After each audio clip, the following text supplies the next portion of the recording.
Welcome to biology basics. अब तक की वीडियोस में हमने देखा कि किस तरह बायोटेक्नोलॉजी डायबिटीज़ और कैंसर की ट्रीटमेंट और डायग्नोसिस में अहम रोल प्ले कर रही है। सवाल ये पैदा होता है कि जीन एडिटिंग यानी कि रिकॉम्बिनेंट डीएनए टेक्नोलॉजी को बायोटेक्नोलॉजी में सक्सेस हासिल है या नहीं। आज की वीडियो में हम यही देखते हैं। हमारी आज की वीडियो का ये टॉपिक है कि क्या पोटेंशियल एडवांटेजेस, क्या फ़ायदे हैं जीन एडिटिंग के, उसको हम एग्जांपल्स के साथ समझेंगे। वीडियो के 3 पार्ट्स हैं। पहले पार्ट में हम देखेंगे कि जीन एडिटिंग होती क्या है और बाकी 2 पार्ट्स में हम देखेंगे वो एग्जांपल्स जो मेडिसिन और एग्रीकल्चर में यूज़ हो रही है। देखिए, एडिट का मतलब होता है किसी चीज़ को कट कर देना या ऐड कर देना। तो जीन एडिटिंग का क्या मतलब हुआ कि जीन्स को एडिट कर देना। जीन एडिटिंग को जीनोम एडिटिंग भी कहा जाता है। इस टेक्निक से जो जेनेटिक साइंटिस्ट हैं वो किसी भी ऑर्गेनिज्म के जीन्स को या डीएनए को बेसिकली मॉडिफाई कर देते हैं, उसको बदल देते हैं। और बदलते वो कैसे हैं, या तो वो इसमें रिमूव कर देते हैं या ऐड कर देते हैं। किसको? न्यूक्लियोटाइड्स को। आपको पता है कि नाइट्रोजिनस बेसिस से मिलकर डीएनए का मॉलिक्यूल बना हुआ होता है, तो इन्हीं न्यूक्लियोटाइड्स की सीक्वेंस को चेंज कर दिया जाता है, थोड़ा सा आगे पीछे कर दिया जाता है। और ऐसा करने के लिए, जीन एडिटिंग को परफॉर्म करने के लिए हमारे पास 2 तरीके मौजूद हैं। पहले तरीकों को कहते हैं एक्स वाइवो और इन विट्रो जीन एडिटिंग। इससे जो क्या किया जाएगा कि सेल्स जो हैं वो बॉडी के अंदर से लेके बाहर लेबोरेटरी के कल्चर मीडियम में ग्रो कराए जाएंगे और अप्लाई की जाएगी उनके ऊपर जीन एडिटिंग की टेक्निक। और दूसरा मेथड ये है कि इन वाइवो जीन एडिटिंग की जाएगी। ये थोड़ा सा कॉम्प्लिकेटेड तरीका है क्योंकि इसमें सेल्स या टिश्यूज़ को बॉडी में से बाहर नहीं निकाला जाता, बल्कि कुछ खास किस्म की जीन एडिटिंग एंजाइम्स या प्रोटीन्स को बॉडी के अंदर डाल दिया जाता है ताकि वो बॉडी में जाके जीन एडिटिंग को परफॉर्म कर सकें, ऐसे जीन्स बना सकें जैसे कि हमें रिक्वायर्ड हैं उस स्पेसिफिक बॉडी के लिए। अब जो मेजर जीन एडिटिंग टेक्निक्स हैं उनको हम वन बाय वन डिस्कस कर लेते हैं। सबसे पहला और सबसे इम्पॉर्टेंट जो मेथड है वो है क्रिस्पर कैस9 टेक्निक। अब ये टेक्निक क्या है? सबसे ज़्यादा यूज़ होने वाली जीन एडिटिंग टेक्निक है। इसमें सबसे पहले तो आप देख लें कि ये किस चीज़ की एब्रीविएशन है। C for clustered, R for regularly, I for interspaced, S for short, P for palindromic, R for repeats. यानी कि कुछ डीएनए स्ट्रैंड्स के ऊपर अगर आप देखें तो ख़ास किस्म के बेस सीक्वेंस होते हैं जो कि एक डीएनए पे थोड़ी थोड़ी से टाइम इंटरवल के बाद और थोड़ी थोड़ी सी स्पेस के बाद ज़ाहिर होते हैं। ठीक है, तो इन्हीं जो रिपीटिंग यूनिट्स होते हैं, अगर इसमें कोई फॉल्ट है तो हम उन को रिमूव करवा सकते हैं या उनमें कोई मज़ीद एडिशन करवा सकते हैं। तो ये रिपीटिंग यूनिट्स को यहाँ पे हम यूज़ कर सकते हैं। ज़्यादा डिटेल में भी हम नहीं जाएंगे। तो इसके अलावा हमारे पास इसमें कटिंग एंजाइम होता है जो कि Cas9 है, यहाँ पे कटिंग का रोल प्ले करता है और इस कटिंग एंजाइम को गाइड करता है उस डीएनए स्ट्रैंड के ऊपर एक गाइड आरएनए जो है वो एक गाइड के तौर पे काम करता है कि कहाँ पे वो वाला सीक्वेंस है जिसको कि कट करना है या रिमूव करना है, तो वहाँ तक जो है वो Cas9 जो एंजाइम है उसको पहुँचा दिया जाता है। सेकेंड टेक्निक हमारे पास आती है टेलेंस की। TALENs stands for transcription activator like effector nucleases. ये भी एक यूनिक टेक्निक है हमारे पास जो कि एक ख़ास किस्म की जो वो प्रोटीन है और ये स्पेसिफिकली डीएनए सीक्वेंस को के ऊपर जाके पहचान करती है कि कहाँ पे हमें जो है वो ज़रूरत है कटिंग की, और यहाँ पे न्यूक्लियस एंजाइम को यूज़ किया जाता है डीएनए को कट करने के लिए। थर्ड टेक्निक हमारे पास है ZFNs की, यानी कि जिंक फिंगर न्यूक्लिएजेस की। ये भी डीएनए कटिंग एंजाइम्स है जो कि ख़ास तौर पे डिज़ाइन किए गए हैं एक एक जीन को ब्रेक करने के लिए उन स्पेसिफिक साइट्स पर जो कि डीएनए पे मौजूद हैं जहाँ पे कि हमें मॉडिफिकेशन की ज़रूरत है। तो ये जो तीनों क्रिस्पर, टेलेंस और ZFNs की टेक्निक्स हैं, ये बेसिकली वो टेक्निक्स हैं जिन्हें कि बहुत ही केयरफुली और गेम चेंजिंग के तौर पे यूज़ किया जा सकता है जीन एडिटिंग टेक्निक्स में।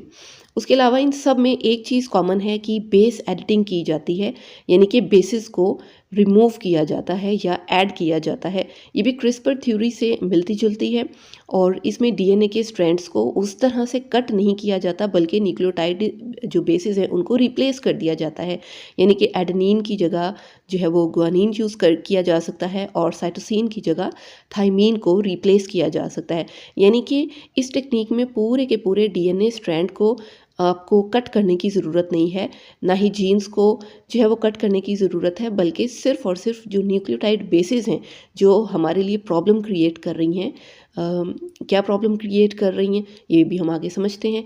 तो इन जो डीएनए बेसिस हैं उनको थोड़ा सा हम रिप्लेस कर लेते हैं और इस तरह से हमारे पास कह लें कि एक अनहेल्दी डीएनए से एक हेल्दी डीएनए जो है वो आ जाता है। चलिए जी, अब नेक्स्ट बात करते हैं कि क्या एडवांटेजेस हैं जीन एडिटिंग के मेडिसिन में। मेडिसिन की फील्ड में क्या रोल प्ले कर रही है जीन एडिटिंग। तो ये जो है सबसे पहला तो इसका फ़ायदा ये है कि ये जेनेटिक डिजीज़ को मैनेज करने में इससे बहुत हेल्प मिल रही है। अब देखें ना, जैसे सिकल सेल एनीमिया है, थैलेसीमिया है, सिस्टिक फाइब्रोसिस है, रिटीन मस्कुलर डिस्ट्रोफी है, ये सब डिजीज़ को क्योर करने में हेल्प मिल रही है।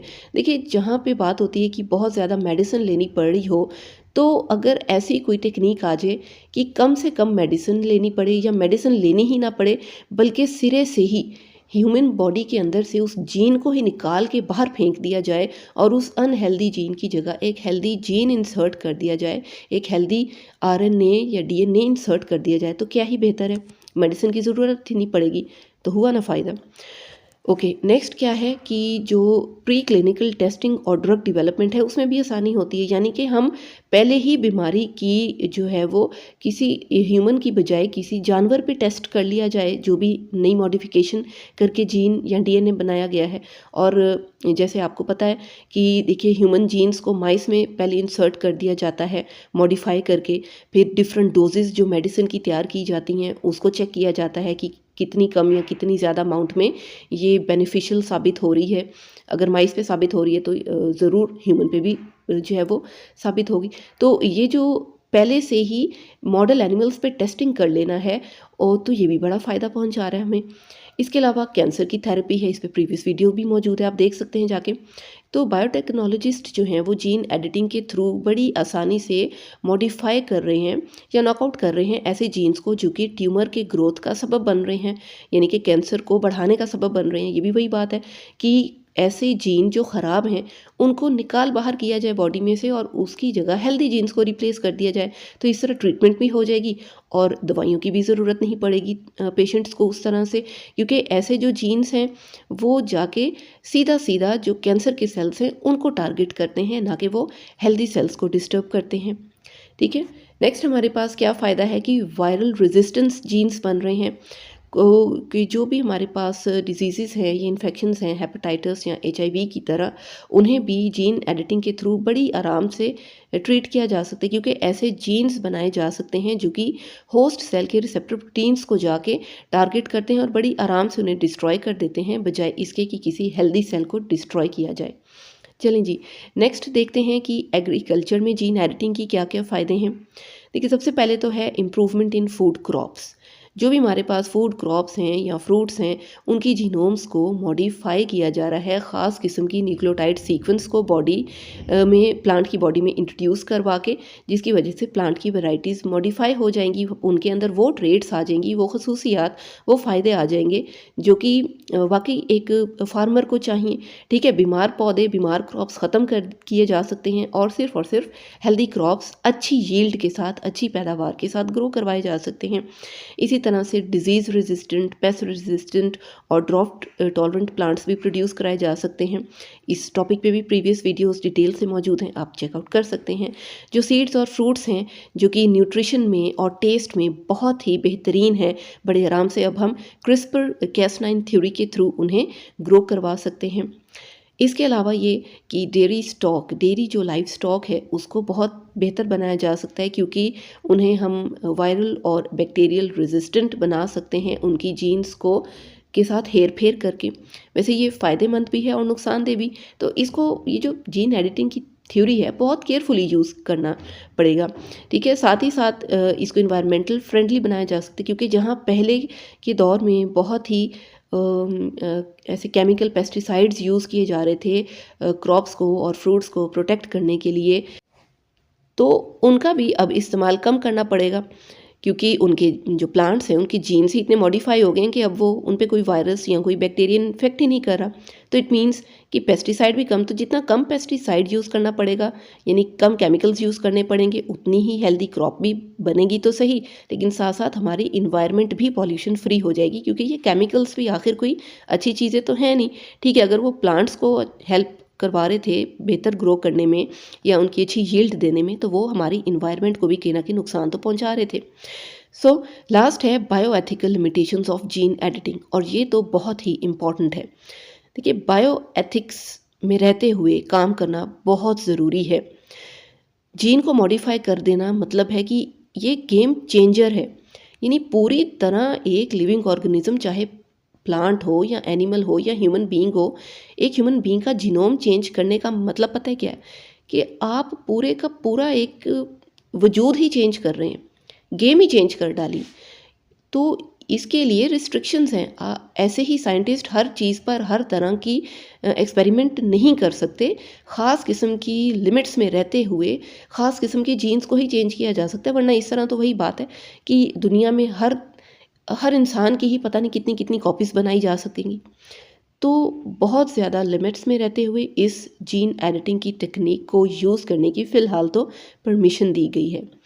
So this is it. I hope कि ये आज बड़ी सी एक वीडियो आपके लिए बहुत यूज़फुल, बहुत हेल्पफुल रही होगी। अगर येस, तो फिर इसे और फ्रेंड्स में भी शेयर किया करें, उनकी भी हेल्प हो सके। और इस वीडियो को मेरी मोटिवेशन के लिए लाइक कर दें, ताकि न्यू वीडियोस जल्दी आया करें।